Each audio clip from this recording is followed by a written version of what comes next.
பரிசுத்த பிதாவே, இந்த கால வேலைக்காக நன்றி சொல்லுகிறோம். இன்றைக்கும் அப்போஸ்தலர் நடபடிகளின் புஸ்தகம் 27ஆம் அதிகாரத்தை நாங்கள் தியானிக்க நீர் பாராட்டின கிருபைக்காக நன்றி.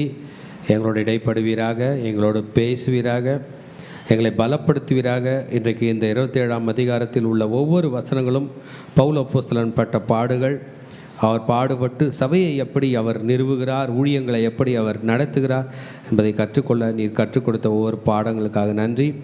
அப்போஸ்தலர் 27ஆம் அதிகாரத்தில் உள்ள 44 வசனங்களும் எங்களுக்கு ஆசீர்வாதமாக இருக்க கர்த்தர் வழி செய்வீராக. இயேசுவின் நாமத்தில் ஜெபங்கள் எடுக்கிறோம் நல்ல பிதாவே, ஆமென். திருச்சபையை இன்றைக்கும் இந்த சபையை நிறுவ, கர்த்தருடைய ஊழியத்தை செய்ய ஒவ்வொரு ஊழியக்காரர்களும் படுகிற பாடுகளை பார்க்கும் பொழுது மிகவும் ஆச்சரியமாக இருக்கிறது. நமக்கு பாடுகள் வரும்பொழுது நாம் சோர்ந்து போகிறோம், நாம் துவங்கினதை பாதியில் நிறுத்தி விடுகிறோம். ஆனால் இங்கே பவுல் அப்போஸ்தலன் கட்டப்பட்ட நிலையில், 2 கைகளும் கட்டப்பட்ட நிலையிலே ரோமாபுரியை நோக்கி போய் கொண்டிருக்கிறார். இது அவருடைய 4வது மிஷினரி பயணம். 3 மிஷினரி பயணம் அவர் விடுதலையாக பயணித்தார். 4வது மிஷினரி பயணம் கட்டப்பட்ட நிலையில் பயணிக்கிறார்.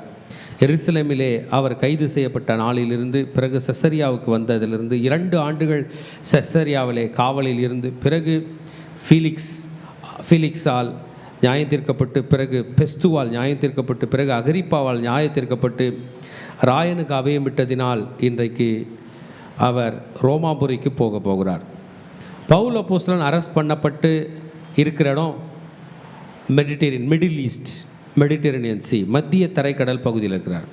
இப்போ பவுல் அப்போஸ்தலன் பசிபிக் ஓஷன் எல்லாம் கடந்து கொஞ்சம் பகுதியில் கடல்களை, பெரும் பகுதியுள்ள கடல்களை கடந்து, ஒவ்வொரு கடலும் பெரிய பெரிய கடல்கள், ஓஷன்ஸை கடந்து ரோமாபுரிக்கு போக வேண்டியது இருக்கிறது. இது பெரிய பயணமாக இருக்கும். ஆக்சுவலாக எகிப்திலிருந்து ரோமாபுரிக்கு தொடர்ந்து கப்பல்கள் போய்கிட்டே இருக்கும். கார்கோ ஷிப் என்று சொல்வார்கள். இந்த கார்கோ ஷிப்போட இமேஜை அவர் நம்முடைய ஐடியில் போடுவாங்க. ஸோ இந்த கார்கோ ஷிப்பில் பயணம் பண்ணணும். கிரெயின், குறிப்பாக ஈஜிப்டில் விளைச்சல் ரொம்ப ஜாஸ்தி, ரோமில் அந்த அளவுக்கு விளைச்சல் இருக்காது. ஆக ஈஜிப்டில் உள்ள ஒவ்வொரு விளைச்சலும், குறிப்பாய் கோதுமை, அரிசி, பருப்பு, என்னென்ன தானிய வகைகள் தேவையோ இவைகள் எல்லாவற்றையும் கப்பல்கள் மூலமாக கொண்டு போவார்கள் ரோமர்கள். ஸோ ரோமர்கள் எங்கெல்லாம் வெல்த் இருக்கோ எல்லா வெல்த்தையும் டிரான்ஸ்போர்ட் பண்ண வேண்டும். இந்த டிரான்ஸ்போர்ட் பண்ண வேண்டிய ஒவ்வொரு பொருள்களும் கப்பல் மார்க்கமாக தான் போனது. அப்போ ஷிப் பில்டிங் இண்டஸ்ட்ரி மிகவும் ஸ்ட்ராங்காக இருந்தது. ஆமாம், இன்றைக்கி பவுல் அப்போஸ்தலன் ட்ராவல் பண்ண போகிற இந்த ஷிப்பு பேர் அட்ரியாமிட்டம் ஷிப் என்று சொல்கிறாங்க. இவங்க சிசரியாவிலேருந்து போகிறது. ஆமாம், 2 வெசலில் போகிறார். அட்ரியாமிட்டம் ஓட கப்பல்லேருந்து போய் பிறகு அலெக்சாண்ட்ரியாவை நோக்கி போகிற கிரெயின் ஷிப், தானியங்களை கொண்டு போகிற கப்பலிலே போகிறார். ஸோ முதல் கப்பலுக்கும் 2வது கப்பலுக்கும் வித்தியாசம் நம்ம சொல்லணும்னா, இந்த அட்ரியாமிட்டம் என்று சொல்லுகிற இந்த கப்பல் ரொம்ப சின்ன கப்பல். இது ஒரு merchant vessel. Asia Minor, middle ஈஸ்டில் உள்ள கடலில் பயணப்படக்கூடிய ஒன்று. அதன் பிறகு அந்த மெரா அப்படிங்கிற இடத்திலே அவர்கள் மாறி போகிற அந்த இடத்துக்கு போகிறது தான் அலெக்சாண்ட்ரியன் கிரெயின் ஷிப். அது பெரிய கப்பல், பெருங்கப்பல். அதில் அதான் நீங்கள் இமேஜில் பார்க்குறீங்க. 200 சில்லற பேர், 276 பேர் பேசஞ்சர் போகிறாங்க. கார்கோவும் போகுது, பேசஞ்சரும் போகிறாங்கன்னா எவ்வளோ பெரிய ஒரு பிரம்மாண்டமான ஒரு அமைப்பாய் இந்த கப்பல் இருக்கும் என்று சொல்கிறார். Large quantities of grain. So இந்த கப்பல்கள் பொதுவாக வின்டர் சீசனில் இது போகாது. இன்னைக்கு சாப்டர் நம்ம படிக்கும்போது டீட்டெயில்டாக படிக்க பார்ப்போம். வின்டர் சீசனில் இந்த கப்பல் ட்ராவல் பண்ணது. ஏன்னா லாங் வின்டர் இருக்கும். நீங்கள் யூரோப்பினுடைய கிளைமேட் நீங்கள் படிச்சிங்கன்னா ரொம்ப ஜில்லுன்னு இருக்கும், சீக்கிரமாக இருட்டிடும். நம்மளை போல் நம்ம ஊரில் வெயில் சாயந்தரம் 7 வரைக்கும் கூட அடிக்கும், அங்கெல்லாம் 4க்கே இருட்டிடும். அந்த மாதிரி ஒரு செட்டப்பு. அதுவும் வின்டர் குளிர்காலத்தில் இன்னும் மோசமாக இருக்கும். அதனால் வின்டரில் பொதுவாக ட்ராவல் பண்ண மாட்டாங்க. ஆனால் இன்றைக்கு போகிற இந்த கப்பலை, பவுல் பயணப்பட போகிற இந்த கப்பலை ரிஸ்க் எடுக்க போகிறாங்க. மால்தா தீவில் அது ஷிப்ரக் ஆக போகிறது, ரிஸ்க் எடுக்க போகிறாங்க. ஏன்னா அந்த 100க்கு அதிபதி, இங்கே பாருங்கள் 3 விதமான பெரிய எக்ஸ்பீரியன்ஸ்ட் பீப்புள் போகிறாங்க. நம்ம பவுல் அப்போஸ்தலன் தான் 4வது ஆள்னு வச்சுப்போம். ஃபஸ்ட்டு வந்து கப்பலோட ஓனரே அதில் ட்ராவல் பண்ணுறாரு. 2வது கப்பலோட மாலுமி அதில் இருக்கிறார், எக்ஸ்பீரியன்ஸ்டு கேப்டன் இருக்கிறாங்க. 100க்கு அதிபதி இருக்கிறார். கப்பல் மாலுமி, ஓனரு எல்லாம் கார்கோவும் கொண்டு போகிறாங்க, பேசஞ்சர்ஸையும் கொண்டு போகிறாங்க. 100க்கு அதிபதி வந்து கைதிகளை அரெஸ்ட் பண்ணி கொண்டு போய், நம்ம பஸ்லேயோ ட்ரெயினில் போகும்போது கைதிகளை போலீஸ் அரெஸ்ட் பண்ணி கூட்டு போவாங்க பாருங்கள், கோர்ட்டுக்கு கூட்டு போகும்போது. சாதாரண பப்ளிக் டிரான்ஸ்போர்ட்லேயே கூட்டு போவாங்க, விலங்கு கட்டி கூட்டு போகிறது போல் கொஞ்சம் கைதிகளை இந்த 100க்கு அதிபதி கூட்டி கொண்டு போக போகிறார். இந்த கப்பல் ரோமாபுரிக்கு போக போகிறார். ஆமென், ஹல்லேலூயா. எல்லாரும் எதுக்கோ போகிறாங்க. கப்பல் மாலுமி கப்பல் எடுத்துகிட்டு போய் ரோமில் சேர்த்துட்டாருன்னா போதும், அந்த ஓனர் இறக்கிட்டு பணம் சம்பாரிச்சிட்டாருனா போதும், 100க்கு அதிபதி கைதிகளை கொண்டு போய் ஹேண்ட் ஓவர் பண்ணிட்டாருனா போதும். ஆனால் பவுல் அங்கே போய் சுவிசேஷத்தை பிரசங்கிக்க முடியாது போகிறார், கட்டப்பட்ட நிலையில். என் செய்தி கேட்டுக்கொண்டிருக்கிற மகனே மகளே, உன்னை எந்த சக்தி கட்டும் அவருடைய ஊழியத்தை செய்வதற்கு? எத்தனை கப்பர் சேதம் வந்தாலும் உன்னால் ஜெயித்து கர்த்தருடைய பணியை செய்யக்கூடிய கிருபையை கர்த்தர் இன்றைக்கு தருவார். ஹல்லேலூயா. They were swept by the tempest of Euroclydon. இந்த அதிகாரத்தில் ஒரு பெரிய கடுங்காற்றை பற்றி சொல்லப்படுகிறது. யூரோக்லித்தம் இது என்ன பண்ணுவான், அடிச்சுக்கிட்டே போயிடுமா. யூரோக்லித்தோன் ஒன்ஸ் அந்த காற்று மத்திய தரைக்கடல்லேருந்து நீங்கள் ஆசியாக்குள்ளே மன்னிக்கும் யூரோப்புக்குள்ளே போகும்போது இந்த இந்த இந்த கடுங்காற்று வந்ததென்றால் கண்டிப்பாக கப்பல் சேதம் உண்டு, உயிர் சேதமும் உண்டு. கப்பல் கண்டிப்பாக உங்களுக்கு கிடைக்காது, ஓனரோட risk. This voyage will be of greatest டிசாஸ்டர்னு பவுல் இதில் சொல்ல போகிறார். ஆமென். ஆனால் நான் ஆராதிக்கிற ஆண்டவர் மக்களுக்கு உயிர் சேதம் வராதபடி காப்பாற்ற போகிறார். எப்போதும் ஒரு பெரிய கப்பல் உடைஞ்சாலும், பெரிய ஏரோப்ளைன் உடைஞ்சாலும், ஏரோப்ளைன் இப்படி ஆச்சேன்னு யாரும் தேட மாட்டாங்க. ஒரு உயிராது கிடைக்குமான்னு என்ன பண்ணுவாங்க, தேடுவாங்க. ஒரே ஒரு உயிர் முதல்ல போனதை எதை தான் தேடுவாங்க, உயிர் உயிர் உயிர் உயிர். நம்ம ஆண்டவருடைய ஊழியத்தில் ஆண்டவருடைய பிள்ளைகளுக்கு என்றைக்குமே உயிருக்கு உத்தரவாதம் உண்டு. ஹல்லேலூயா, ஆமென். இன்றைய சாப்டருக்கு நம்ம போவோம், கர்த்தர் நம்மை நடத்துவாராக.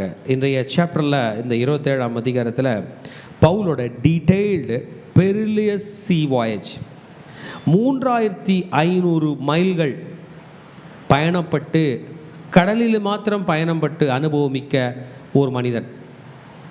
அந்த ஓனருக்கு எந்த அளவுக்கு அனுபவம்னு எனக்கு தெரில, அந்த மாலுமிக்கு எந்த அனுபவம்னு எனக்கு தெரில, செஞ்சுரியன் 100க்கு அதிபதி எந்த அளவுக்கு அனுபவம் தெரில.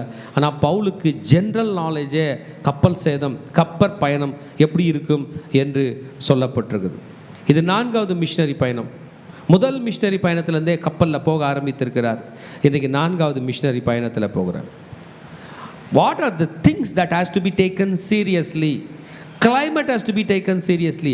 இந்த climate சரியில்லை, நம்ம போக வேண்டாம் என்று பவுல் ஆவிக்குரிய ஏவுதல்ல சொன்னாரோ இல்லையோ, ஜென்ரல் நாலேஜிலே சொன்னார். ஜென்ரல் காமன் ஒரு உணர்விலே பவுல் இதை சொன்னதாக சொல்லப்பட்டிருக்குது.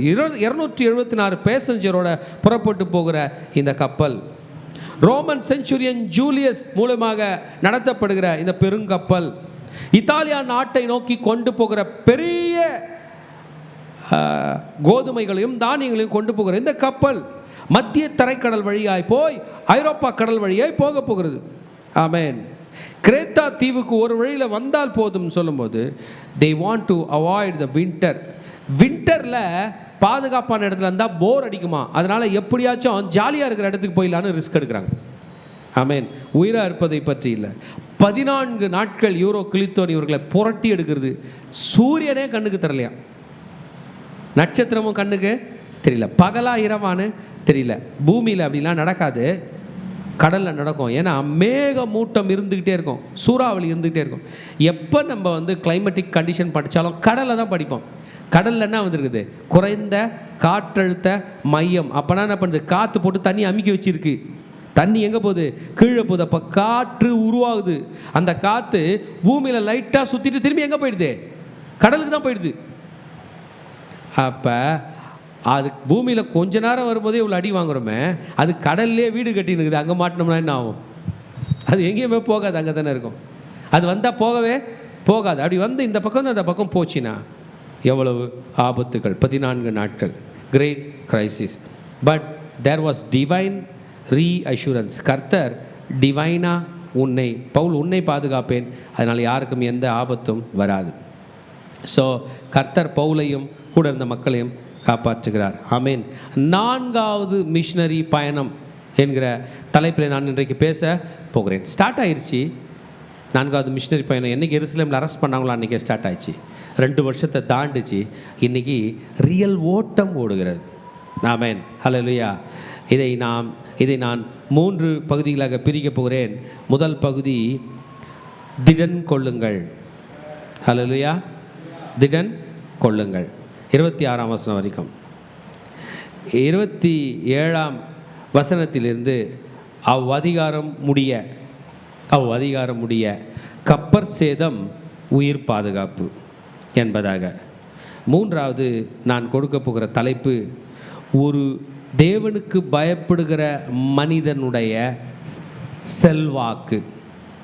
இந்த டோட்டல் மொத்த அதிகாரத்துலேயும் அந்த 3வது பாயிண்ட் வரும். ஃபஸ்ட்டு பாயிண்ட் 1லேருந்து 26 வரைக்கும் நீங்கள் திடன் கொள்ளுங்கள் என்று, 27லேருந்து அதிகாரம் முடிய 44ஆம் வசனம் வரைக்கும் கப்பற் சேதம் உயிர் சேதம் இல்லை என்பதாகவும், 3வது ஊழியனுடைய செல்வாக்கு என்பதற்கு பாயிண்டே இல்லை. இந்த ஃபுல் விஷயத்திலையும் இதை பற்றி நாம் படிக்க போகிறோம். நம்முடைய முதல் பகுதியில் நாம் படிப்போம். நாங்கள் இத்தாலியா தேசத்துக்கு கப்பல். இந்த நாங்கள் அப்படின்னும் போதெல்லாம் நீங்கள் தெளிவாக புரிஞ்சுக்கணும், இந்த ரோமன் கவர்னர் ஃபீலிக்ஸாக இருக்கட்டும், ஃபெஸ்டஸாக இருக்கட்டும், அகரிப்பாவாக இருக்கட்டும், பவுல் தனியாக ஒன்றும் இருக்க வேணாம், கம்பேனியனோடு இருக்கட்டும்னு ஒரு ரூல் போட்டாங்க. அப்போ பவுல் தனியாக ட்ராவல் பண்ண மாட்டார். எத்தனை பேர்னாலும் மினிமம் 2 பேர் ட்ராவல் பண்ணலாமா பவுல் கூட, ஏன்னா அவர் அந்த அளவுக்கு பிக் ஷாட் ஆகிட்டார். அப்போ பவுல் லூக்காவை கூட அழைத்து கொண்டு போனார் என்பது நமக்கு கன்ஃபார்ம்டாக தெரியுது. ஏன்னா எழுதுறது யார்? லூக்கா. டைரக்ட் லைவ் கமெண்ட்ரி கொடுக்க போகிறார். லைவ் கமெண்ட்ரி என்னென்ன பண்ணாங்கன்றதை கொடுக்குறார். அப்போ லூக்கா கூட இருக்கிறார். ஸோ இவர் போகிறார். இங்கே பாருங்க, நாங்கள் இத்தாலியா தேசத்துக்கு கப்பல் ஏறி போகும்படி தீர்மானிக்கப்பட்ட போது, ஸோ ஜட்ஜ்மெண்ட் ரிலீஸ் ஆயிடுச்சு. I deliver him to Rome, to Julius Caesar பண்ணிட்டு செஞ்சுரியன் கையில் கொடுக்குறாங்க. படைத்தளபதி தான் கூட்டி கொண்டு போகணும். பவுலையும் காவலில் வைக்கப்பட்டிருந்த வேறு சிலரை, ஓகே, அகுஸ்து பட்டாளத்தை சேர்ந்த யூலியு என்னும் பேர் கொண்ட 100க்கு அதிபதியிடத்தில் ஒப்பு கொடுத்தார்கள். அந்த ரெஜிமெண்ட் பேர் என்னவா? அகஸ்டன், சீசர் அகஸ்டஸோட பேர். அதான் சொன்னேன், அந்த ரோமர்கள் எல்லாத்துலேயும் அவங்க பேரை வச்சுருவாங்க. அப்போ இந்த ரெஜிமெண்ட் பேர் அகஸ்டின் ரெஜிமெண்ட். ஸோ இந்த ரெஜிமெண்ட் மெயினாக எதுக்கா? டு அக்கம்பனி த கிரிமினலை டிரான்ஸ்போர்ட் பண்ணுற ஒரு டீம் இது. ஏன்னா சண்டை போடுறது வேற, கைதிகளை பிடிச்சிட்டு போகுது. ஏன்னா தப்பிச்சிருவான். ரோமில் சட்டம் ரொம்ப ஸ்ட்ராங்குங்க. ஒரு 100க்கு அதிபதி ஒரு கைதியை தொலைச்சிட்டான்னா அந்த கைதிக்குனா தண்டனை, அந்த தண்டனை இவனுக்கு வந்துடும். அந்த ட்ரெஸ்ஸை தூக்கி இவனுக்கு போட்டுருவாங்க. அதில் 100க்கு அதிபதிகள் ரிஸ்க் எடுக்க மாட்டாங்க. அவங்க ஒரு கைதிக்கு உத்தரவாதம் தர வேண்டும். அப்போ எவ்வளோ சீரியஸாக போகுது பாருங்கள். ஒரு செஞ்சுரியன், அவன் கூட ஒரு டீம் இருக்கும். ஜூலியஸ் அவர் பேர், தமிழில் யூலியு என்று சொல்லப்பட்டிருக்கிறது. அவங்க வராங்க. கூட வந்தவர்களை பற்றி பவுல் கொடுத்துருக்க பாருங்க. அதிரமத்தியம் ஊர்க்கப்பலில் நாங்கள் ஏறி ஆசியா நாட்டை கரைப்பிடித்து தேட வேண்டும் என்று நினைத்து புறப்பட்டோம். மக்கதுனியா தேசத்து தெசலோனிக்கா பட்டணத்தானாகிய அரிஸ்தார்க்கு எங்களோடு கூட இருந்தான். இப்போ புரிஞ்சுக்கிட்டோம், லூக்கா மட்டும் இல்லை, பேர் சொல்லிட்டார். யாருங்க? அரிஸ்டகஸ். இந்த அரிஸ்டகஸ் பவுலோடு கூட இருக்கிறார். பவுலுக்கு கூட இருக்கிறார். நிறைய நேரத்தில் நம்ம தனியாக ஊழியம் பண்ணும்போது கஷ்டமாக இருக்கும். கூட யாருன்னா வரும்போது, அவர் குழந்தை வந்தால் கூட நமக்கு என்ன பண்ணோம்? ஜாலியாக இருக்கும். ஆமென். நீங்கள் இந்த அரிஸ்துக்கு பற்றி எங்கெங்கெல்லாம் படிக்கிறீங்க அப்படின்னா, அப்போஸ்தலர் 19:29 நீங்கள் படிச்சிங்கன்னா, இந்த எபேசு நாட்டில் ஒரு பெரிய பிரச்சனை வந்துடும். பவுல் போய் ஊழியம் பண்ணுவாரா? ஊழியம் பண்ணும்போதுன்னா அவங்க அந்த சில்வர் ஸ்மித்து, இந்த வெள்ளி சிலைகள்லாம் செய்கிறவங்களுக்கு விரோதமாக அவர் மெசேஜ் கொடுத்துருவார், சிலை வழிபாடு பண்ணக்கூடாதுவார். அதனால் என்ன ஆகிடும்னா, ஒரு யூனியனே சண்டைக்கு வந்துடும். 1000 கணக்கான பேர், என் கணக்கு 24,000 பேர் என்னமோ நினைக்கிறேன். அவங்க அவ்வளோ பேரும் சேர்ந்து என்ன பண்ணுவாங்க? பவுலோட சண்டைக்கு வந்துடுவாங்க. வந்துட்டு அவரை அரெஸ்ட் பண்ண சொல்லுவாங்க. அப்போ பவுலை பிடிக்க முடியாது. இந்த அரிஸ்துக்குன்றவனும் காயுன்பவனையும் கட்டி தூக்கிட்டு போயிடுவாங்க. அப்போ பவுலுக்காக போய் கட்டப்பட்ட ஒருத்தன் தான் யாருங்க? அரிஸ்து. ஆமென். எப்படியோ பவுல் தப்பிச்சிட்டாரு. அரிஸ்துகையும் அடிக்கலை, காயுவையும் என்ன பண்ணல, அடிக்கலை. ஆமென். ஸோ இந்த அரிஸ்துகும் காயு என்று சொல்லுகிற இவரும் காயு என்று சொல்லுகிறோம் பவுலோட ட்ராவலிங் கம்பேனியன்ஸா. ஆமென். ட்ராவல் பண்ணும்போது யார் போவாங்க? இவங்க வருவாங்க, பார்த்துக்குவாங்க. அவங்களுக்கு ரூட்லாம் தெரியும், டிக்கெட் எப்படி போகிறதுன்னு தெரியும், டிக்கெட் எப்படி கேன்சல் பண்ணுறதுன்னு தெரியும், எங்கே சாப்பாடு ஆன்லைனில் ஆர்டர் பண்ணுறதுன்னு தெரியும், என்னன்னு தெரியல. அரிஸ்துகு, இதுதான் அரிஸ்துகு பற்றி. அப்போஸ்தலர் 20:4 இந்த அரிஸ்துகு வந்து தெஸ்ஸலோனிக்கே சபைக்கு பவுல் கூட அக்கம்பனி பண்ணி போகிறத நம்ம பார்க்குறோம். இந்த அப்போஸ்தலர் 27 இப்போ நம்ம படிக்கிறோம். அரிஸ்துகு பவுல் கூட சீசர் முன்னாடி போகிறதுக்கு கூட போகிறார். பவுலை கட்டி இருக்கிறாங்க. பவுலுக்கு தண்ணி யார் எடுத்து கொடுப்பாரு? அரிஸ்துகு. பவுல் சொல்கிறத யார் நோட்ஸ் எடுப்பார்? லூக்கா. ஒரு ஊழியக்காரனை அவ்வளவு கனப்படுத்தி இருக்கிறார். ஆமென். பவுல் ரோமுக்கு போய் சேர்ந்துட்ட பிறகு அவர் இம்ப்ரிசன்மெண்ட்டில் இருக்கும்பொழுது அவர் க்ரீட்டிங்ஸ் எழுதும்போது நிறைய லெட்டர் எழுதினார்ல. பவுல் ஆயிரக்கணக்கான லெட்டர் எழுதியிருப்பார். சிலது தான் நமக்கு கிடச்சிச்சு. அதில் அரிஸ்துகுவை வந்து தன்னோடு கூட இருக்கிற ஃபெலோ பிரிசனர்னே சொல்லிட்டார். போலீஸ் ஸ்டேஷனில் கைதியை கூட்டு போயிட்டு கைதி கூட இருக்கிறவனையும் சேர்த்து கைது பண்ணிட்டாங்களான்னு தெரில. Fellow prisoner. இவன் நான் பட்ட பாட இவனும் என்ன பண்ணுறான்? படுகிறான். அதனால தான் இந்த இந்த இந்த ஈஸ்டர்ன் ஆர்த்தோடாக்ஸு ஈஸ்டர்ன் சைடு உள்ளது நீங்கள் கிறிஸ்டியானிட்டியை ரெண்டாக பிரித்து பார்க்கணும். கிறிஸ்தவம் வந்து ஈஸ்டர்ன் சைடு வெஸ்டர்ன் சைடு பிரிஞ்சிருச்சு. வெஸ்டர்ன் சைடோட தலைநகரம் வந்து ரோம். ஈஸ்டர்ன் சைடோட தலைநகரம் வந்து இஸ்தான்புல். இன்றைக்கி இஸ்தான்புல், அன்றைக்கி கான்ஸ்டாண்டினோபிள். ஆமென். உலகத்தில் இஸ்லாம் பரவி வரும்போது என்ன பண்ணுச்சுன்னா, மிடில் ஈஸ்ட்டை இஸ்லாம் ஓவர் கம் பண்ணும்போது இந்த ஈஸ்டர்ன் சைடு கிறிஸ்டியானிட்டி அழிச்சிருச்சு. ஃபுல்லாக இஸ்லாம் போயிடுச்சு. ஈஸ்டர்ன் சைடு ஆர்த்தோடாக்ஸ் உள்ள எல்லாரும் காலி.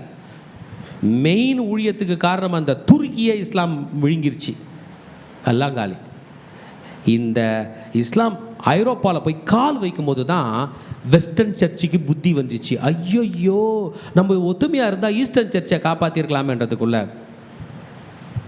They lost every thing. லாஸ்ட்டில் அவங்களால ஐரோப்பாவை மட்டும் தான் காப்பாற்ற முடிஞ்சிச்சு. ஆசியாவை விட்டாங்க, எருசலேமே விட்டாங்க. விட்டுருந்தா ஐரோப்பாவை கூட பிழுங்கிட்டு இருக்கோம் இஸ்லாம். கர்த்தர் கிருபையாக பண்ணார். இன்றைக்கி கிறிஸ்டியானிட்டினா மிடில் ஈஸ்ட் இல்லை. ஆனால் பவுல் அப்போஸ்தலன் காலத்தில் மிடில் ஈஸ்ட் தான். ஊழியமே அந்தியோகியாவிலேருந்து தான் போச்சு. இன்றைக்கி நீங்கள் அந்தியோகியாவில் போனீங்கன்னா அங்கே உங்களை ஜெபம் பண்ண கூட விடுவாங்களான்னு தெரில அந்த ஊரில். ஆமென். பைபிளில் சொல்லப்பட்ட 7 சபைகள் துருக்கியில் தான் இருக்குது. டர்க்கி அது இஸ்லாம் நாடு. ஆமென். இப்போ ஈஸ்டர்ன் சர்ச்சோட தலைவராக அரிஸ்துவை கொண்டாடுறாங்க. ஏன் உங்களுக்கு எனக்கும் அரிஸ்துவை தெரில? ஏன் நமக்கு பவுலை தெரியுது, பேதுருவை தெரியுது, ஏன் அரிஸ்துவை தெரிலனா? Eastern church is gone. ஆமென். Eastern wing is gone. The Christianity has lost its east wing. ஒரு கழுகு பறக்குதுன்னா அதுக்கு 2 ரெக்கை இருக்கும்.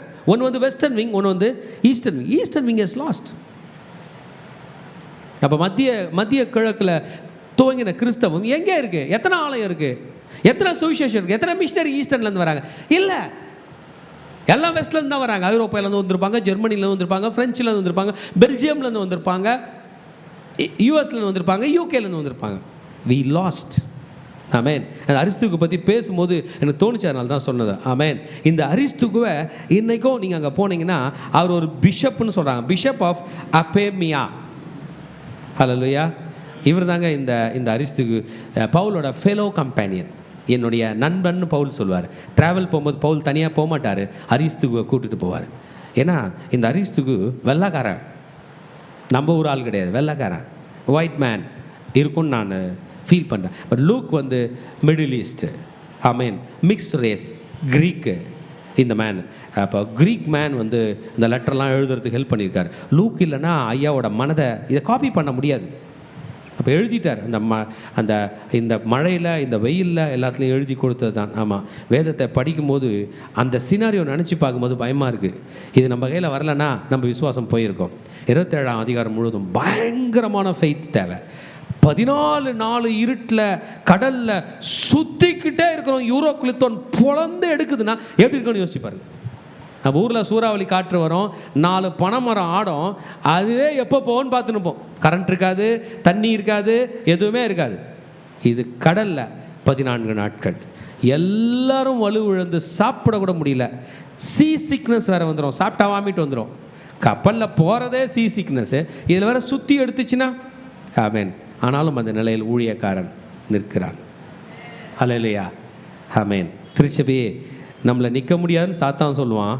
மறந்துடாதீங்க, நாம் நிற்பதும் நிர்மூலமாகாமல் இருப்பதும் அவருடைய கிருபை என்று புலம்பலின் புஸ்தகத்திலே ஐயா சொல்லியிருக்கார். ஆமென். நாம் நிற்பது அவர் கிருபை, நிர்மூலமாகாமல் இருப்பதும் அவருடைய கிருபை. ஹல்லேலூயா. இந்த 3ஆம் வசனத்தை படிக்கும்போது, மறுநாள் சீதோன் துறை பிடித்தோம். இப்போ நீங்கள் மிடில் ஈஸ்ட்லேருந்து மேலே போயிட்டாங்க. பைபிளில் நீங்கள் மேப் பின்னாடி இருக்கும், மேப் பார்த்தீங்கன்னா தீரு சீதோன், சாலமோனோட கப்பலே அங்கெல்லாம் போயிட்டு வந்திருக்குது. இந்த மேப்பில் மேலே இருக்கும் தீரு சீதோன். சீதோன் நாட்டு ராணி அவங்க யாருங்க? ஏசபேல். அங்கே தான் உங்களோட பைபிளில் எந்த மேப் இருந்தாலும் பாலஸ்டைனோட மேப் இருக்கும். மேலே பார்த்தீங்கன்னா top most left hand side கார்னரில் சீதோன் இருக்கும். செசரியாவும் இருக்குது பாருங்கள் உங்கள் மேப்பில். இவ்வளோ தூரம் கடல்லே ட்ராவல் பண்ணுறாங்க. ஓரமாக கோஸ்டல் பார்டர்னு சொல்லுவாங்க. அதாவது ஒரு சைடு நமக்கு கரை தெரியும், தேவைன்னா கரையில் ஓடி போய் ஒதுங்கிக்கலாம். கரை பார்த்தே தான் போவாங்க. அந்த காலத்துலலாம் கப்பல் வந்து நடு கடலுக்குள்ளே போகாது, கோஸ்டல் பார்டர்லேயே போவோம். ஒரு பிரச்சனைனா டக்குன்னு கரைக்கு ஓடுற மாதிரி. ஏன் லேண்டில் போகலாம்? லேண்டில் காடு இருக்கும், மலை இருக்கும், ஏரி இருக்கும், குளம் இருக்கும், அங்கெல்லாம் போக முடியாது. அதனால் கடலில் போயினே இருப்பாங்க தடங்கள் இல்லாமல். ஒரு பிரச்சனை வந்தால் கோஸ்ட்டுக்கு போயிடுவாங்க, கோஸ்டல் பார்டர்லேயே.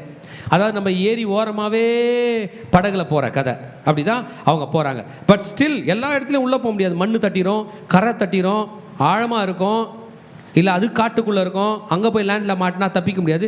அதுக்குன்னு ஹார்பர் இருந்தால் தான் போக முடியும். ஆனால் ஓரமாகவே போகலாம், நீச்சல் அடிச்சுட்டு போகலாம், நீச்சல் அடிச்சுட்டு தப்பிக்கிட்டு போகிற அளவுக்கு போகலாம். இல்லை மேக்ஸிமம் அந்த காலத்தில் ஷிப்ஸ்லாம் கோஸ்டல் பார்டரில் தான் போவாங்க. கோஸ்டல் பார்டர்னால் கரையோரமாக, கரை கண்ணுக்கு தெரிகிற மாதிரி.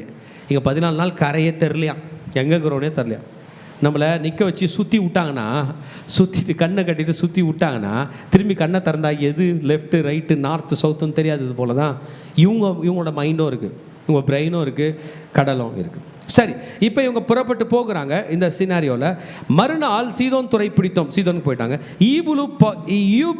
யூலியு பவுலை பட்சமாய் நடப்பித்தான். ஸோ ஜூலியஸ், இவர் பேர் ஜூலியஸ், பட்சமாய் நடத்தினது மாத்திரமல்ல, அவன் தன் சிநேகிதத்தில் போய் பராமரிப்பு அடைம்படிக்கு உத்தரவு கொடுத்தான். இது ஃபஸ்ட்டு ட்ரிப்பு. நான் செகண்ட் ட்ரிப்பை பற்றியும் சொல்கிறேன், கன்ஃபியூஸ் ஆகாதீங்க. இனிமேல் இன்னொரு கப்பல் மாற்றுவாங்க. இப்போ பவுல் வந்து செசரியாவிலேருந்து தீருவுக்கு போயிட்டார். இனிமே தான் ஒரு ஐரோப்பாவுக்கு போக போகிறார், அடுத்த கப்பல். இது ஃபஸ்ட்டு கப்பலில் போகும்போது இந்த யூலியு என்ன பண்ணுறாருன்னா, தீரு பட்டணத்திலே, சீதோன் பட்டணத்திலே தன்னுடைய சீஷர்களை பார்க்கக்கூடிய ஒரு கிருபையை கர்த்தர் கொடுத்திருக்கிறார். இந்த யூலியஸ் தருகிறார். ஏன்னா Pavul has got godly character. ஹல்லேலூயா. பவுலோட சீஷர்கள் அங்கே இருந்தாங்க. அவர் செசரியா பக்கம் திரும்பி வரும்போது சீதோனில் இறங்கி ஊழியம் பண்ணிட்டு வந்திருக்கிறார். So he could get some care.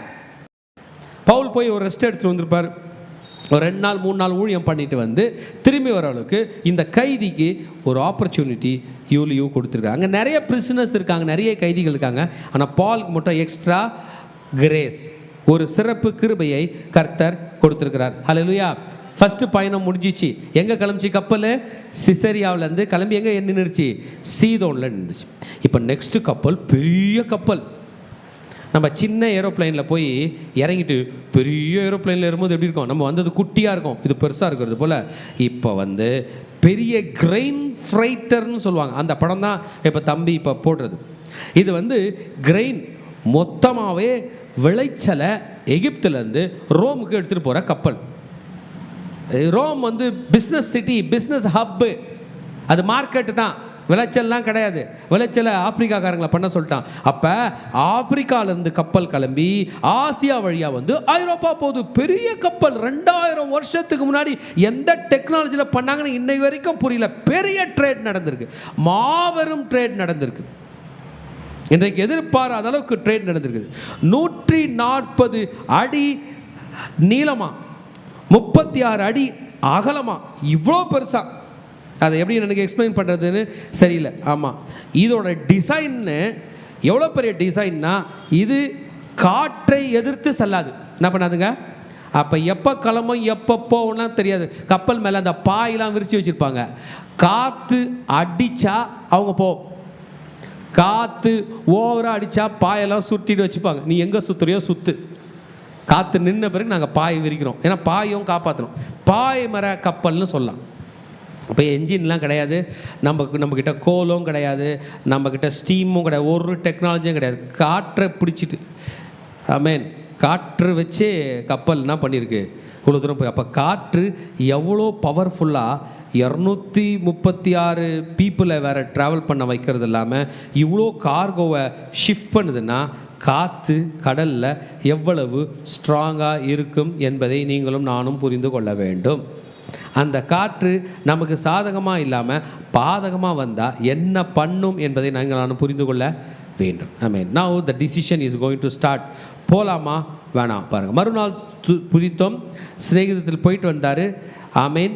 அவ்விடம் விட்டு நாங்கள் புறப்பட்டு எதிர்காற்றாய் இருந்தபடினால் சீப்ரு தீவின் ஒதுக்கிலே ஓடினோம். ஸோ இனிமே ஐயா வாயேஜ் டெக்னாலஜி யூஸ் பண்ண போகிறார். ஆமாம், நேவி ரிலேட்டடாக நம்ம கையில் பேச போகிறார். கடல் மார்க்கம் ரிலேட்டடாக நம்ம கையில் பேச போகிறார். நிறைய நமக்கு புரிய போகிறதில்ல, பட் ஸ்டில் ஊருங்க பேர்லாம் படிக்கலாம். செசரியாலேருந்து கிளம்புனாங்க, சீதோனில் நின்னாங்க, இப்போ எங்கே போயிட்டாங்க? சீப்ரு தீவில் ஊழியம் பண்ணியிருக்கார். பிறகு விட விட்டு சீப்ரு போகணும். பின்பு சிலிசியா யாரோட கண்ட்ரி? பவுலோட கண்ட்ரி. அவங்க ஊர் வழியாக பம்பிலியா நாடுகள் கடல் வழியை கடந்து பாருங்க, லீசியா நாட்டு மீரா பட்டணத்திலே சேர்ந்தோம். அல்லேலூயா.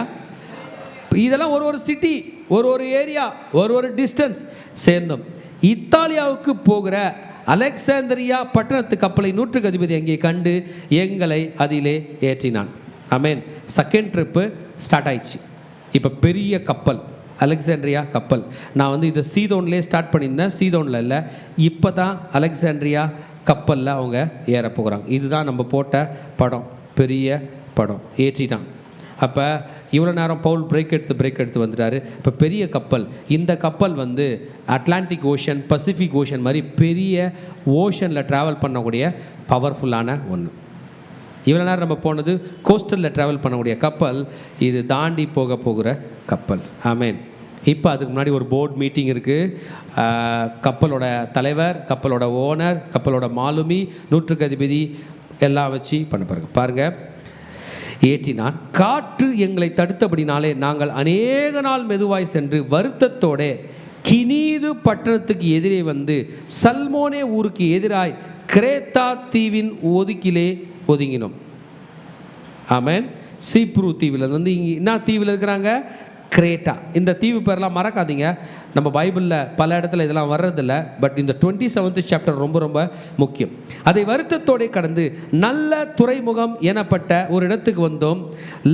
லசேயா பட்டணம் அதற்கு சமீபமாய் இருந்தது.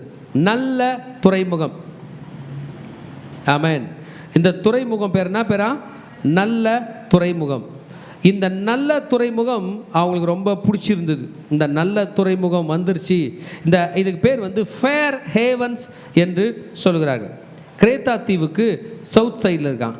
ஏன் நல்ல துறைமுகம் அப்படின்னு பேர் அங்கே வைக்கிறாங்கன்னா, இந்த மாதிரி பிரச்சனையான நேரத்தில் தப்பிக்கிறது இந்த துறைமுகம் உதவுது. ஒரு பெரிய கப்பலை, இவ்வளோ பெரிய கார்கோ ஷிப்பை கொஞ்ச நேரம் நிறுத்தி வைக்க முடியுது. அவ்வளோ பெருசாக அது இருக்குது. அதனால் என்ன துறைமுகம்?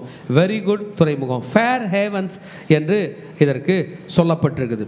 இந்த ஃபேர் ஹேவன்ஸ் துறைமுகத்தை பற்றி பவுல் அப்போஸ்தலன் இதில் எழுதியிருக்க காரணம் என்னவென்றால், யூரோக்ளித்தோனுக்கு வந்துரோன்ற ஒரு பயம் அவங்களுக்கு இருக்குது. பட் ஸ்டில் ஒரு ப்ரொடெக்ஷனுக்காக அங்கே இருக்கிறார்கள். ஸோ வின்டர் சீசன் ஸ்டார்ட் ஆயிடுச்சு. இந்த டீம் இங்கே புறப்பட்டுருக்குது. இந்த ஃபேர் ஹேவன்ஸில் நின்னா தப்பிச்சிக்கலாம். பட் டீம் என்ன டிசைட் பண்ணுதுன்னு பார்ப்போம். வந்தார்கள். வெகு காலம் சென்று உபவாச நாளும் கழிந்து போன அப்படினால் இனி கப்பல் யாத்திரை செய்கிறது மோசத்திற்கு ஏதுவாயிருக்கும் என்று பவுல் அவர்களை நோக்கி, மனுஷரே பாருங்க, இந்த யாத்திரையினால சரக்கும் கப்பலுக்கும் மாத்திரமல்ல நம்முடைய ஜீவனுக்கும் வருத்தமும் மிகுந்த சேதம் உண்டென்று காண்கிறோம் என்று சொல்லி அவர்களை எச்சரித்தான். ஸோ கர்த்தர் பவுல் மூலமா பேசுகிறார். பவுலை பேச விட்டுருக்காங்க பாருங்க. பவுல் ஒரு கைதி, ஒன் ஆஃப் த ட்ராவலர் கைதியாக ட்ராவல் பண்ணுகிறாரு. But he is allowed to give them some advice. பவுலை பற்றி நீங்கள் சொல்லணும்னா he is an experienced traveler in the Mediterranean Sea. Pavul பற்றி உங்களுக்கு தெரியும், ஃபஸ்ட்டு ட்ரிப்பு மத்திய தரைக்கடலில் போனாரா, செகண்ட் ட்ரிப்பு மக்கதோனியாவுக்கு போயிட்டார். அப்போ யூரோப்புக்கு போயிட்டு வந்திருக்கார், ரோமுக்கு தான் போகல, இன்னும் ஃபர்தர் போகல, கிரீஸ் வரைக்கும் போயிட்டு வந்திருக்கிறார். ஸோ 3500 மைல் கடலில் மட்டுமே பவுலுக்கு எக்ஸ்பீரியன்ஸ் இருக்குதான். ஸோ இந்த டைம் போயிருக்கார். இப்போ நீங்கள் புரிஞ்சுக்கணும், இந்த கப்பர் சேதத்தை பற்றி சொல்வதற்கு முன்பதாகவே 3 முறை கப்பர் சேதத்தில் இருந்திருக்கார். Paul has faced 3 times shipwreck before this. இந்த shipwreck அதாவது கப்பல் உடஞ்சி உயிர் பிழைக்கிறத ஏற்கனவே 3 முறை தப்பிச்சிருக்கார் பவுல். அதனால் அவருக்கு அனுபவம் இருக்கிறது, பயங்கரமான அனுபவம். அதனால் he is trying to persuade, வேணாங்க, ஹல்லேலூயா, இந்த ஃபேர் ஹேவன்ஸ், இந்த நல்ல துறைமுகத்தில் இருக்கலாம்னு சொல்கிறாங்க. ஆனால் இந்த ஃபேர் ஹேவன்ஸில் என்ன ப்ராப்ளம்னா என்டர்டெயின்மெண்ட் இருக்காதான். பார்த்தீங்களா, என்ன இருக்காதான்? என்டர்டெயின்மெண்ட். ரொம்ப சின்ன டவுனு, சுற்றி பார்க்குறதுக்கு இடம் இருக்காதான். இப்போ ஒரு 3 மாதம் நிற்கணும்னா அவங்களுக்கு ஜாலியாக இருக்காதான். அதனால் என்ன பண்ணுறாங்க, ஜாலியாக இருக்கிற பட்டணத்தை நோக்கி போயிடலான்னு சொல்கிறாங்க.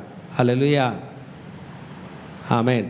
ஒரு 40 மைல் தானே, எவ்வளோங்க, ஒரு 40 மைல் தானே போயிடலாம். ஒரு எக்ஸ்ட்ரா ட்ராவல் நம்ம என்ன பண்ணிடலாம். அப்படி போயிட்டோன்னு வைங்க, அப்படி தாண்டோன்னு வைங்க, நல்லா ஜாலியாக இருந்துடலாம் வின்டர்.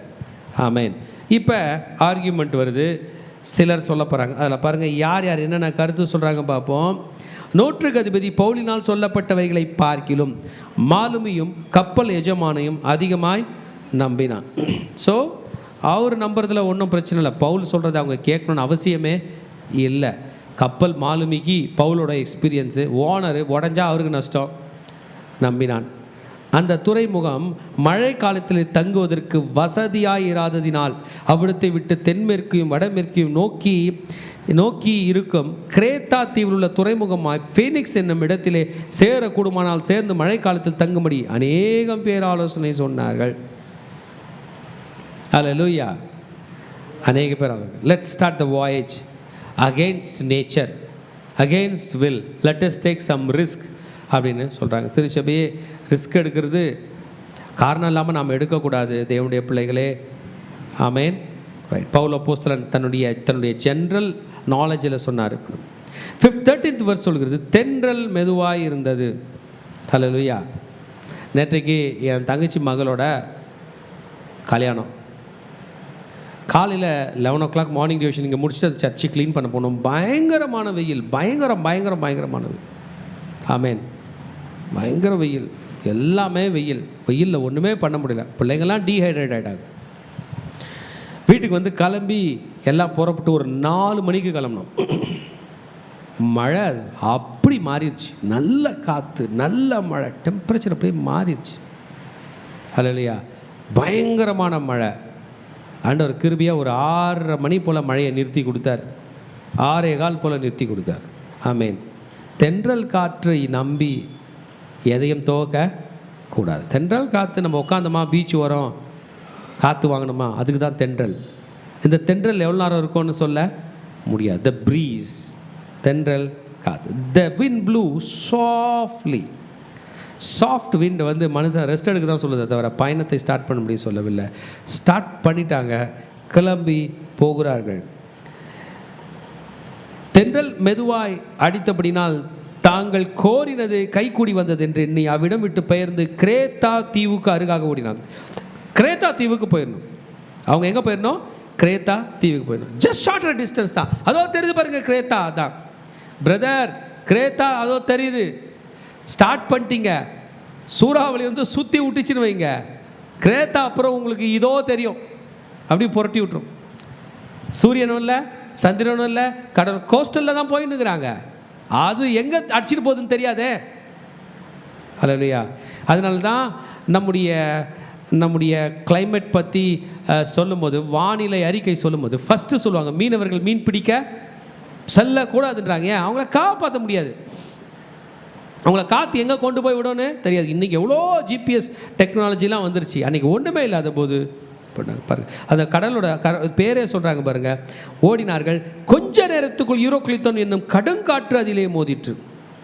நேராக இந்த காற்று கப்பலையே அடிக்குது, வேற எங்கேயும் போகிற மாதிரி தெரில. அல்லேலூயா.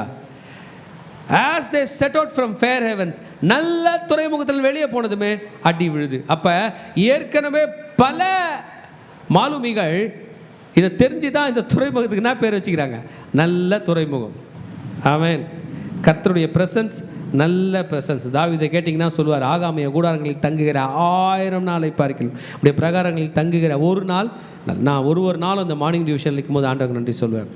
உலகத்தில் நான் இருந்தேன், நான் எப்படி இருந்திருப்பேன்னு தெரில, இன்றைக்கி உங்கள் சந்நிதியில் நான் மகிழ்ச்சியாக இருக்கிறேன் ஆண்டவர். ஹல்லேலூயா. கொஞ்ச நேரத்தில்ங்க கப்பலை காப்பாற்றுறதை பற்றி பேச ஆரம்பிச்சிட்டாங்க. கொஞ்ச நேரத்தில் தோங்குன கொஞ்ச நேரத்தில் யூரோக்குளித்தல் மோதினது, கப்பலில் அகப்பட்டு கொண்டு காற்றுக்கு எதிர்பட்டு போகக்கூடாது அப்படின்னா காற்றின் போகிலே போகப்பட்டோம். இப்போ காற்று கடலில் கூட்டு போச்சுனாலும் போய் தான் ஆகணும், ஓஷன் போனாலும் போய் தான் ஆகணும். கப்பலை கண்ட்ரோல் பண்ண முடியாது. போனோம். அப்படியே கிளவுதியா எனப்பட்ட ஒரு சின்ன தீவின் ஒதுக்கிலே ஓடுகையில் வெகு வருத்தத்துடைய படவை வசப்படுத்தினோம். அதை அவர்கள் தூக்கி எடுத்த பின்பு பவுல் பல உபாயங்கள் செய்து கப்பலை சுற்றி கட்டி சொரிமணிலே விழுவோம் என்று பயந்து பாய்களை இறக்கி விதமாய் கொண்டு போகப்பட்டார்கள். மேலும் பெருங்காற்று மழையில் நாங்கள் மிகவும் அகப்பட்டபடினால் மறுநாளிலே சில சரக்குகளை கடலில் எறிந்தார்கள். இது போகிறது கார்கோ ஷிப்பு, சரக்கே எடுத்து வெளியே போடுற அளவுக்கு போயிடுச்சு. எந்த பர்பஸ்க்காக இது போச்சோ அது என்ன பண்ணுது, அது நடக்கிறது. ஏன்னா வெயிட்டில் போய் எதில் புதஞ்சிக்கும்? மண்ணில் புதஞ்சிக்கும். கப்பல் புதஞ்சா சரக்கோட விலை ஜாஸ்தி என்று கடலில் இருந்தார்கள். 3ஆம் நாளிலே கப்பலின் தளவாடங்களை எங்கள் கைகளினாலே எடுத்து எறிந்தோம். கப்பலுக்கு ஷிப்புக்கு உண்டான யூட்டன்சில், ஷிப்புக்கு உண்டான எந்தெந்தெல்லாம் தேவையான பொருள்களெல்லாம் தூக்கி போட வேண்டியதாய் இருந்தது. ஆமாம், we threw the ship's tackle overboard. கப்பலுக்கு வேண்டிய ஸ்பேர் பார்ட்ஸ் எல்லாம் தூக்கி போட்டாங்க. ஏன்னா உயிர் பொழைச்சா போதும். 3ஆம் நாளிலே போட்டோம். அநேக நாளாய் சூரியமானது சந்திரனாவது காணப்படாமல் மிகுந்த பெரும் மழையும் அடித்து கொண்டிருந்தபடினால் இனி தப்பி பிழைக்க மாட்டோம் என்று நம்பிக்கை முழுவதும் ஆற்று போகிற்று. ஒரு நாளில் நடக்க வேண்டிய பயணம் இன்றைக்கி 14 நாள் ஆச்சு. அவ்வளோதாங்க, இங்கேயோ தொலைஞ்சிட்டோங்க அப்படின்னு. பூமியிலேயே தொலைஞ்சிட்றோம்ல, ரயில்வே ஸ்டேஷனில் தொலைஞ்சிடறோம், ஒரு ஊர்லேருந்து வேறு ஊருக்கு தொலைஞ்சிடறோம், ஒரு நாட்டிலேருந்து ஒரு நாட்டில் தொலைஞ்சிடறோம். நான் ஒரு 10 ஆண்டுகளுக்கு முன்பதாக மலேசியாவில் ஒரு எஸ்டேட், அந்த இப்போ அது வந்து பாமாயில் எஸ்டேட்டாக இருக்குது, முன்னாடி ரப்பர் எஸ்டேட்டாக இருந்துச்சு. அங்கே போனால் எஸ்டேட்டில் உள்ள ஏன்னா அங்கன்னா அந்த வேறு பாஸ்டரும் கூட போனால் ரொம்ப தூரம் கார் உள்ளே போய் எஸ்டேட்டுக்குள்ளெல்லாம் போனால் அங்கே ஒரு வீடு, அந்த வீட்டில் ஒரு தமிழ் பாட்டிமா சேர் மேலே உட்காந்து கால் நீட்டிட்டு. அவங்களுக்கு என்ன பார்த்ததும் சந்தோஷம், எனக்கு அவங்கள பார்த்ததும் என்னடா இந்த ஊரில் உள்ளே போனால் தமிழம்மா உட்காந்துருது. ஐயா நல்லா இருக்கீங்களா? அவங்க தமிழ், நானும் தமிழ், ஒரே கலரு. அப்போ அவங்க சொன்னாங்க, வெள்ளைக்காரன் காலத்தில் அவங்க அப்பா வந்து இந்தியாவில் ரப்பர் எஸ்டேட்டில் டீலாம் வேலை செஞ்சாரா. அவங்க என்ன பண்ணுவாங்களாம், காலையில் வேலைக்கு வந்தானே ஹஸ்பண்டு, வேலைக்கு வந்தான்ல, நீ வரியா வரமாட்டியானா கேட்க மாட்டாங்களாம். அப்படியே கப்பலில் ஏற்றி கொண்டு போயிடுவாங்களாம். இங்கே வா, இல்லை வா, நீ வா நீ வா நீ வா நீ வா ஏறு ஏறு, அப்படியே கப்பல் ஏற்றிடும். அவ்வளோதான். காலையில் வேலைக்கு போன ஹஸ்பண்டு வீட்டுக்கு என்ன பண்ணல, வரல. அந்த மாதிரி அவங்க அப்பாவை கூப்பிட்டு போயிட்டாங்க. ஒரு அப்பாவை கூப்பிட்டு போவாங்க, ஒரு அம்மாவை கூப்பிட்டு போவாங்க, ஒரு தோட்டத்துலேருந்து ஒரு ஆளை கூப்பிட்டு போவாங்க, ஒரு லேடியை கூப்பிட்டு போவாங்க. கூப்பிட்டு போய் அங்கே வேலை வாங்கிடுவான். அவனுக்கு தான் வேலை வாங்கி விட்டுணும். இங்கே வந்த ஒய்ஃப் என்னாச்சு, ஒய்ஃப் அமிச்ச ஹஸ்பண்டு காணும், ஹஸ்பண்ட் அமிச்ச ஒய்ஃபு காணும். அப்படி அந்த மாதிரி அவங்க அப்பா எங்கே வந்தோ வந்தவர், அவங்க அம்மா எங்கே வந்தோ வந்தவங்க. அவங்களுக்கெல்லாம் கல்யாணம் ஆகி இந்தியாவில் குழந்தைங்க, நான் சொல்கிறது ஒரு 60, 70, 100 வருஷத்துக்கு முன்னாடி கூட போய் அங்கே போய் ஒய்ஃப் இல்லை, இதான் நடந்துச்சு, திரும்பி நம்ம போக மாட்டோம், கப்பலில் ஏற்றிட்டான், அது போய் சேர்த்துக்கு 6 மாதம் ஆகும். அவ்வளோதான். புது ஃபேமிலி செட் பண்ணி இங்கே உள்ள ஒய்ஃபை பார்க்கவே வர முடியாது. அவ்வளோதான், மறந்துச்சு. அந்த மாதிரி வந்தவர் எங்கள் அப்பான்னு சொல்லியிருக்கார். காலையில் வேலைக்கு வந்தாரா, என்ன பண்ணிட்டாங்களாம், இருந்தாரியா அப்பா 90 வருஷம். இங்கே வந்து எங்கள் அம்மாவை கல்யாணம் பண்ணி நான்லாம் பிறந்தார். யோசித்து பார்க்குறேன், அந்த காலத்தில் பயணங்களில் தொலைந்தவர்கள் ரொம்ப ரொம்ப ரொம்ப ஜாஸ்தி, அதிக ஜாஸ்தி, ரொம்ப ரொம்ப ரொம்ப ரொம்ப ஜாஸ்தி. நான் இன்னொன்று கூட ஒன்று கேள்விப்பட்டிருக்கேன். இப்போ ஒரு 40-50 வருஷத்துக்கு முன்னாடி பாம்பேக்கு போனாங்க ஒரு திருமணமான கணவன் மனைவி. ஆமாம், கணவன் மனைவி கணவன் வந்து ஏதோ ஒரு போகிற ஸ்டேஷனில் தண்ணி பிடிக்க இறங்கினார், ட்ரெயினை விட்டார், அந்த ஒய்ஃப் அங்கே போயிடுச்சு. ஒய்ஃபை பாம்பேயில் போய் தேடுறாரு, சென்னையில் வந்து போகிறாரு. அந்த அம்மா எங்கேயோ இறங்கி போய் காணாமல் போய் வேறு யாரையோ கல்யாணம் பண்ணி செட்டில் ஆகி எத்தனையோ ஆண்டுகள் கழித்து பார்த்தாங்க, இவர் பொண்ணை ஒய்ஃபை காணோம் தொலைச்சிட்டாரு. இங்கே வந்து கண்டுபிடிக்க முடியாது. இன்றைக்கி தான் டெக்னாலஜி அட்வான்ஸ். இன்றைக்கெலாம் போலீஸ் ஸ்டேஷன் இருக்குது. அன்றைக்கெலாம் எந்த போலீஸ் ஸ்டேஷனில் போய் சொல்லி பயணங்களில் தொலைந்து போனால் அதை தான் இங்கே சொல்கிறாங்க. அவ்வளோதான், 276 பேர் காணோம். இன்றைக்கி இந்த விஷயம் ஏரோப்ளைனில் மட்டும்தான் நடக்குது. ஏறினாங்க, காணோம், எங்கே விழுந்துச்சுன்னே தெரில. ஏன்னா அதுதான் நம்முடைய கண்ட்ரோல் இல்லாமல் போயிடுது. கடலும் அது மாதிரி தான், கப்பலும் அது மாதிரி தான். பட் கப்பல் வந்து ட்ராக் பண்ணுவாங்க, ஏரோப்ளைன் அதோட ஸ்பீடில் ரேடார் கண்டுபிடிக்கலன்னு. ஹோப்லெஸ்னஸ். இப்படி தொலைஞ்சிடுற ஒரு டீமில் நம்ம ஒரு ஆளாக இருந்தோம்னா என்ன பண்ணுவோம்? அதில் கையில் பைபிள் வச்சு தான் நம்ம என்ன பண்ணுவோம்? See, I tell you, nobody is lost if they call Christ. இயேசுவை நோக்கி கூப்பிட்டால் ஒருவனும் தொலைந்தவன் இல்லை. கெட்டுப்போவர்களை ரட்சிப்பதற்காக தான் தேவகுமாரன் பூமிக்கு வந்தார். இயேசு என்று கூப்பிட்டா அது பிளிங்க் ஆகும் அப்படியே. ஹல்லேலூயா. நம்ம மேலே ஒரு இன்ஃப்ராரெட் லைட்டை செட் பண்ணிவிட்டு நம்ம நம்ம நம்ம நம்ம மேலே ஒரு சிப்பு வச்சுட்டு நம்மளை கனெக்ட் பண்ண வைக்கிறது போல் என்ன ஆகும்? இப்படிப்பட்ட ஒரு கிருபையை கர்த்தர் நமக்கு கொடுத்திருக்கிறார். There was hopelessness for 14 days, but Paul was hopeful in Christ. Hallelujah. அநேக நாள் சூரியனே தெரில, சந்திரனே தெரில, 276 பேர் on board, no hope of survival. ஆமென். பவுலும் அங்கே இருக்கிறார். 21, 22 வருஷத்தில் படித்தோம் என்றால் அநேக நாள் அவங்க பார்க்கல. அநேக நாள் அவர்கள் போஜனம் பண்ணாமல் இருந்தபோது பவுல் அவர்கள் நடுவில் நின்று, மனுஷரே, இந்த வருத்தமும் சேதமும் வராதபடிக்கு என் சொல்லை கேட்டு கிரேத்தா தீவை விட்டு புறப்படாமல் இருக்க வேண்டியதாய் இருந்தார். ஃபர்ஸ்ட் வார்னிங் சொல்கிறார், பிரதரன், நீங்கள் என் வார்த்தைக்கு என்ன பண்ணிக்கணும்? கீழ்ப்படிச்சிக்கணும். ஆகிலும் திடமனதாக இருங்கள் என்று இப்பொழுது உங்களுக்கு தைரியம் சொல்லுகிறேன். கப்பல் சேதமே அல்லாமல் உங்கள் ஒருவனுக்கும் பிராண சேதம் வராது. கப்பல் உடையும், ஆனால் நீங்கள் என்ன பண்ணுவீங்க? தப்பிச்சிப்பீங்க. ஏனென்றால் இதாங்க மெயின் வசனம், என்னை ஆட்கொண்டவரும். ஹல்லேலூயா. English word to whom I belong. நான் யாருக்கு சொந்தக்காரனோ, நான் யாருடையவனோ, நான் யாருடையவளோ அப்படின்றது போல, என் தலைவன், என் எஜமான். ஆமென்.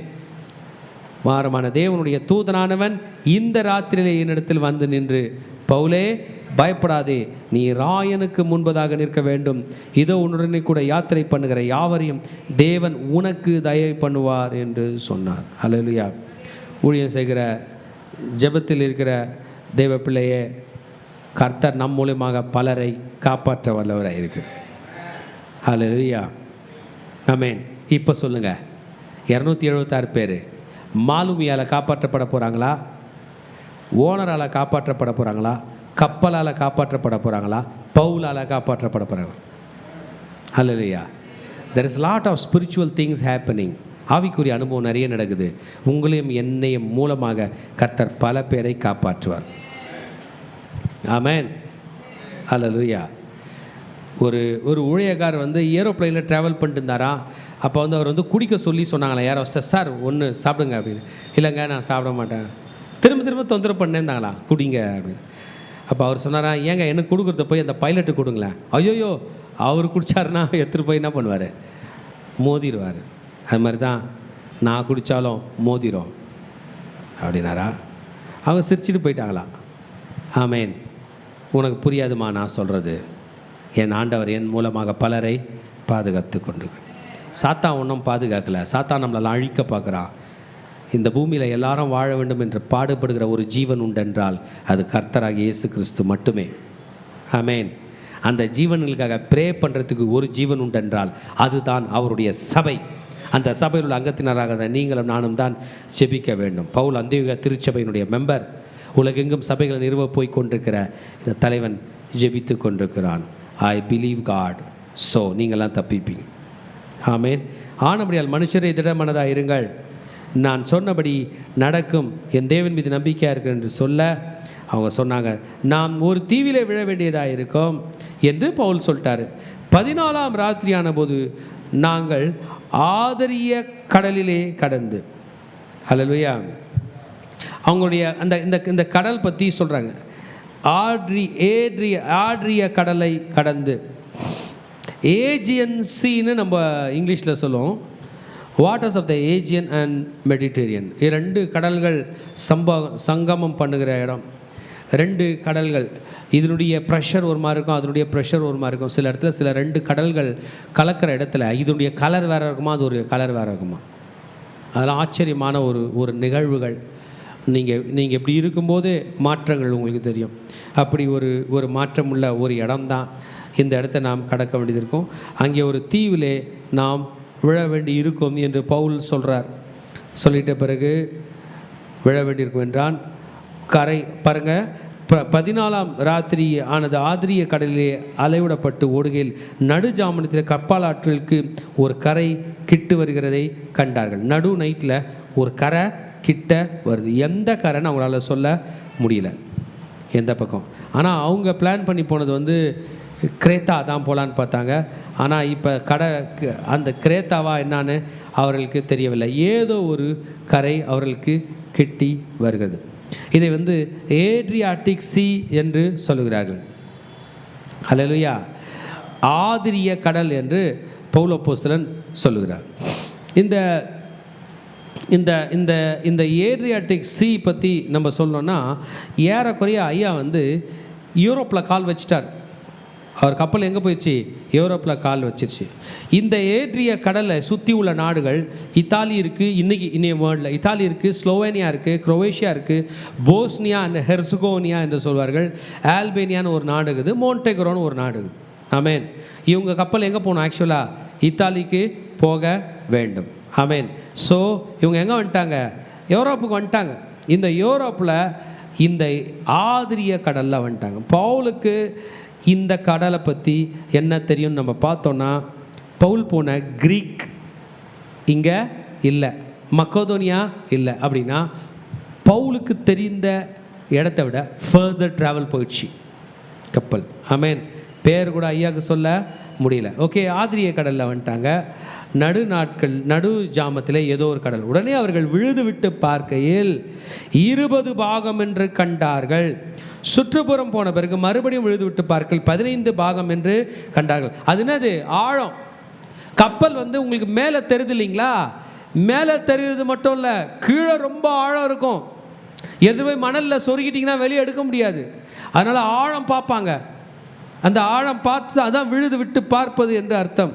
எத்தனை ஃபேத்தம்ஸ் இருக்குன்னு பார்ப்பாங்க. பார்த்துட்டு பாறையில் போய் இடிச்சுப்பான்னு பயந்து. ஏன்னா கப்பலை இவங்களால கண்ட்ரோல் பண்ண முடியல, பிரேக்லாம் கிடையாது, சுக்கான்லாம் போட முடியல, காற்று தான் அடித்து கொண்டு போகிறது. பாறையில் போய் இடித்தா உடஞ்சி நொறுங்கிடும். அந்த இம்பேக்ட், அதாவது நம்ம கார் எடுத்து போய் எல்லாம் இடிச்சிட்டோம், பிரேக் அடித்து இடிச்சானா பிரேக் அடிக்காமல் இடிச்சானா உள்ளே இருக்கிறவங்க அடிப்படுமா படாதா? அதே தான் இது. பாறையில் போய் இடித்தா இது பெரிய ஆக்சிடெண்ட்டாக மாறும்.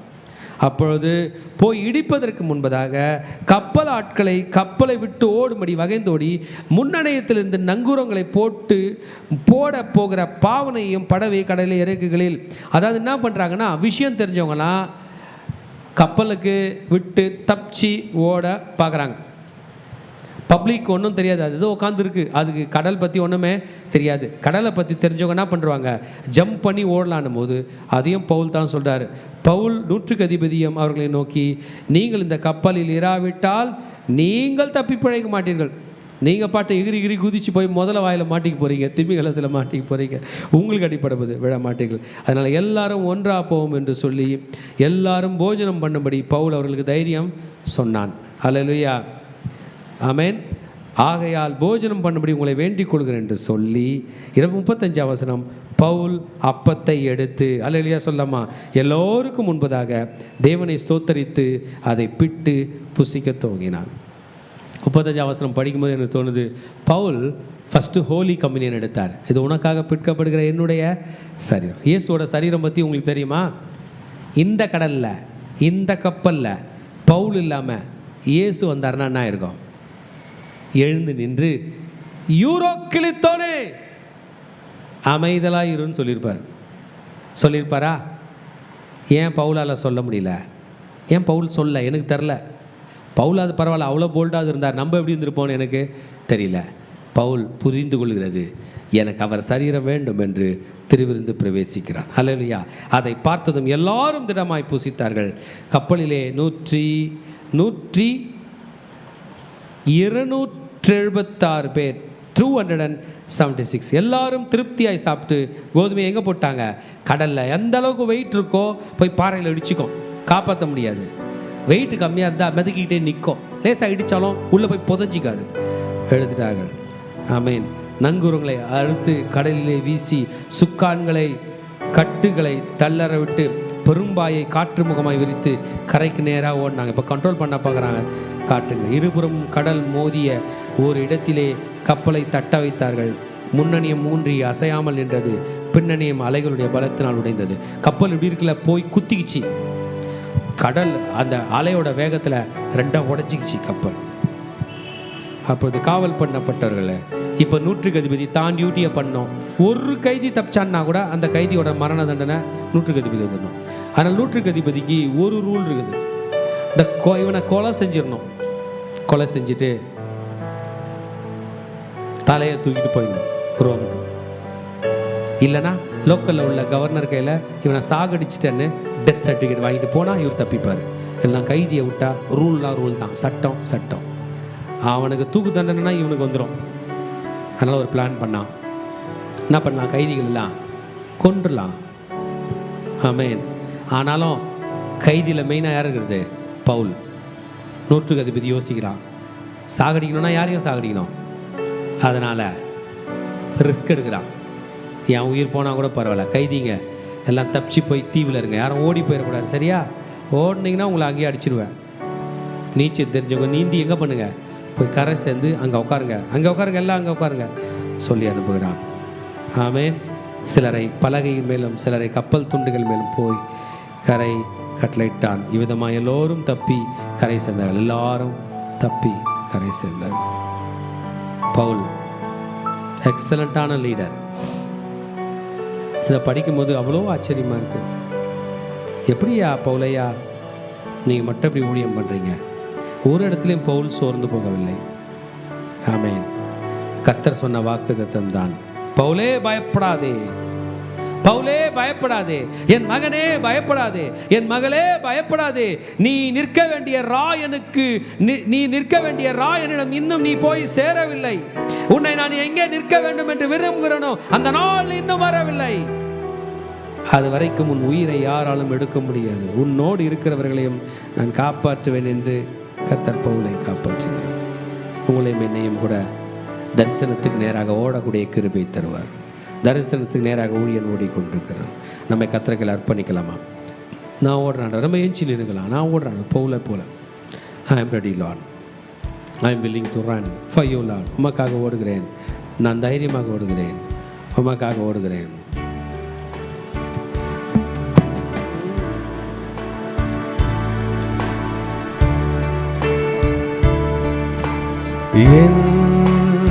என்னையும் சிட்டைகளா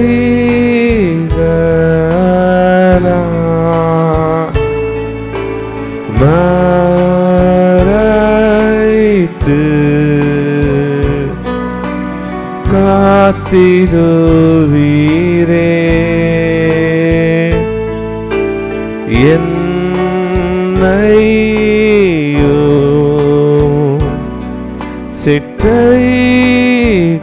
சிட்டைகளா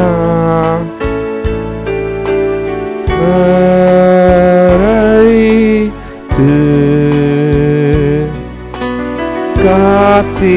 காத்திடுவீரே. கடலலைகள் சீரும் போது உயர்ந்திடுவேனும்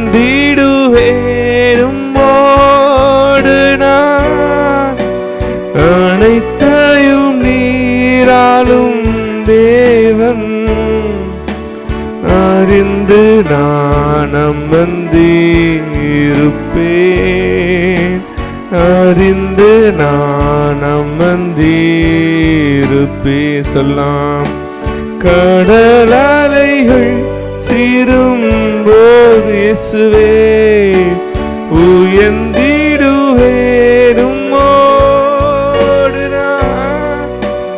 அனைத்தையும் நீ ஆளும் தேவன் அறிந்து நான் அமர்ந்திருப்பேன். இருப்பேன். அறிந்து நான் அமர்ந்திருப்பேன். அறிந்து நான் அமர்ந்திருப்பேன். அறிந்து நான் அமர்ந்திருப்பேன். அறிந்து நான் அமர்ந்திருப்பேன். அறிந்து நான்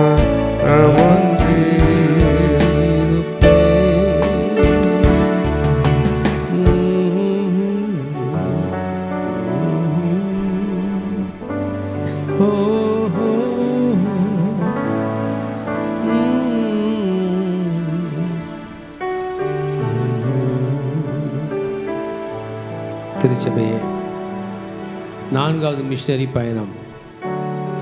என்ன நடக்க போதுன்னே தெரியாத பயணம்.